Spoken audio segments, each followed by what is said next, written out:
నమస్తే అండి, welcome to our channel. మనతో ఈరోజు పొలిటికల్ అనలిస్ట్ శ్రీలీల గారు ఉన్నారు. మేడం నమస్తే. నమస్తే అమ్మా. మేడం, ఏదైతే సిదిలి అప్పలరాజు ఈ ఇష్యూలో ఎవరైతే చనిపోయారో ఆ వ్యక్తి యొక్క భార్యని వీళ్ళ ఇంట్లో పనికి పెట్టుకుంటామని అన్నట్టుగా జరిగింది. అలాగే ఈ విషయాన్ని మనం ఎలా చూడాలంటారు? అంటే వాళ్ళు పనిస్తున్నారు, రేపు పొద్దున్న ఆవిడని ఎలా చూసుకుంటారంటారు? అండ్ ఇప్పుడు జగన్ గారు కూడా మాట్లాడారు కదా, పాపం చిన్నపిల్లాడు తెలియక చేశాడు అని చెప్పేసి అంటున్నారు కదా. అలాగే ఎవరైతే చనిపోయారో ఆయనకు కూడా 2 పిల్లలు ఉన్నారు, చాలా చిన్న పిల్లలు. మరి వాళ్ళని పాపం అనరా మేడం? మరి వాళ్ళకేంటి రేపొద్దున ఆధారు? వాళ్ళు ఎంత పేదరికంలో ఉన్నారంటే కనీసం వాళ్ళకి తినడానికి సరైన తిండి కూడా లేదు. వాళ్ళ గురించి ఏమీ ఆలోచించకుండా ఎవరైతే తప్పు చేశారో వాళ్ళని పాపం అని చెప్పి ఆ పిల్లల్ని అన్యాయం చేయాలని చూస్తున్నారు కదా. ఈ ఉదంతాన్ని మనం ఎలా చూడాలంటారు అసలు? ఇక్కడ సిదిరి అప్పలరాజు కొడుకు అయ్యో పాపం అని చెప్పి జగన్మోహన్ రెడ్డి గారు అన్నారు. మరి సిదిరి అప్పలరాజు అయ్యో పాపం కాదుగా.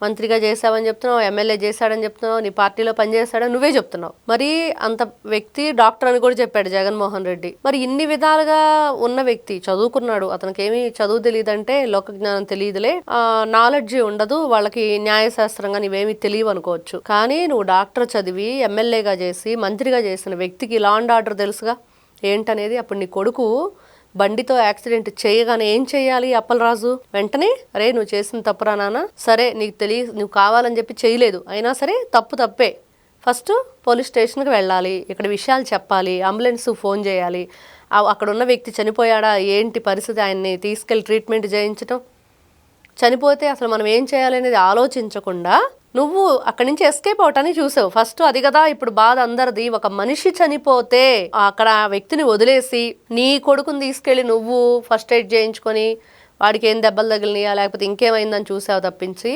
మరి చనిపోయిన వ్యక్తి పరిస్థితి ఏంటి, వాళ్ళ ఫ్యామిలీ పరిస్థితి ఏంటి అని చూడకుండా ఇంకొక వ్యక్తికి సంబంధించిన వాళ్ళ కొడుకుని తీసుకొచ్చి ఈ ఇష్యూలో ఎంటర్ చేశారు. ఇప్పుడు ఏమైంది, ఆ అబ్బాయికి కూడా A1 A2గా పెట్టేశారు. ఎంత దారుణమైన విషయం అంటే ఇది ఎక్కడా కూడా మనం సినిమాల్లోనే చూస్తాం, నిజ జీవితంలో ఇట్లాంటి ఎప్పుడు కూడా చూసి ఉండం. మరి ఇలాంటి సిచ్యువేషన్లో కూడా జగన్మోహన్ రెడ్డి అయ్యో పాపమని ఎవరిని అంటున్నాడు? సరే వచ్చిన వాడివి ఆ బాధిత కుటుంబం దగ్గరికి వెళ్ళి ఎప్పుడన్నా పరామర్శించావా, వాళ్ళకి ఏదైనా నేను ఉంటాను అండగా అని చెప్పావంటే అది లేదు. ఆ తల్లి బాధ చూస్తుంటే నా కోడల్ని వాళ్ళ ఇంట్లో పనికి పెట్టమంటారా అని ఆవిడ అడుగుతుంది. చెప్పాలి ఇప్పుడు జగన్మోహన్ రెడ్డి సమాధానం. ఏదైతే ఆ తల్లి అడుగుతున్న అన్ని క్వశ్చన్స్కి జగన్మోహన్ రెడ్డి ఆన్సర్ చేయాలి. నేనెందుకు చేయాలి, నాకు సంబంధం లేదంటే కుదరదు, నువ్వేగా మాట్లాడావు. తెలిసి తెలియక చిన్నపిల్లోడు ఏదో పాపం బండి నడుపుతూ జరిగిన యాక్సిడెంట్ని జరుగుతూ ఉంటాయి యాక్సిడెంట్లు అని చెప్పిన జగన్మోహన్ రెడ్డికి మరి బాధ్యత లేదా, మరి ఆయనకి సంబంధం లేదా అంటే ఈ రోజున జగన్మోహన్ రెడ్డి సమాధానం చెప్పాలి.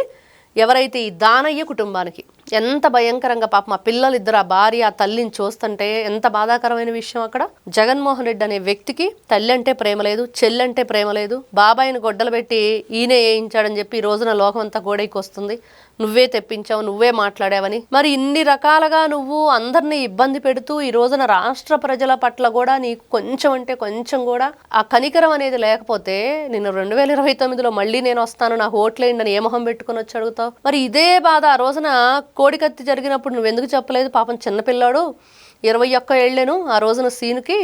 మరి సీను ఏదో పొరపాటును గీసుకుంది, నా మీద ప్రేమతో వచ్చాడని 5 సంవత్సరాలు ఆయన్ని బందీఖానా చేసావు కదా. 5 సంవత్సరాలు వాళ్ళ కుటుంబ సభ్యులు కాళ్ళ వేళ్లబడి వేడుకుంటున్నా కూడా నువ్వు వెళ్ళి ఒక చిన్న మాట చెప్పలేకపోయావు, ఆ కేసుని వెనక్కి తీసుకోలేకపోయావు. గులకరాయి అసలు తగిలిందో లేదో కూడా తెలియదు.